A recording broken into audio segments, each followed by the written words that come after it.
তিনটি রাজনৈতিক দলের সমন্বয়ে গণতান্ত্রিক সংস্কার জোট নামে একটি রাজনৈতিক জোটের ঘোষণা দিয়েছেন জাতীয় নাগরিক পার্টি এনসিপির আহ্বায়ক নাহিদ ইসলাম। দল তিনটি হল এনসিপি, আমার বাংলাদেশ পার্টি, এবি পার্টি এবং রাষ্ট্র সংস্কার আন্দোলন।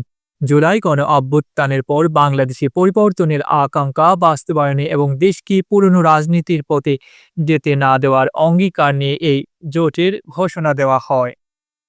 রোববার ৭ ডিসেম্বর বিকেলে রাজধানীর সেগুনবাগিচায় ঢাকা রিপোর্টার্স ইউনিটি ডিআরইউ মিলনায়তনে এক জরুরি সংবাদ সম্মেলনে নাহিদ ইসলাম এ ঘোষণা দেন। এ সময় এবি পার্টির চেয়ারম্যান মজিবুর রহমান মঞ্জু এবং রাষ্ট্র সংস্কার আন্দোলনের সভাপতি হাসনাত কায়ুম উপস্থিত ছিলেন।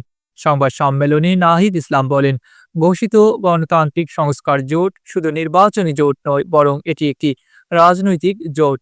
এই জোট জাতীয় মর্যাদা ও অর্থনৈতিক মুক্তির প্রশ্নকে সামনে রেখে ঐক্যবদ্ধ হয়েছে। এই জোট আগামী জাতীয় সংসদ নির্বাচনে অংশ নেবে এবং অর্থনৈতিক মুক্তির যাত্রাকে অব্যাহত রাখার জন্য কাজ করবে। ডেস্ক রিপোর্ট, আধুনিক কাগজ।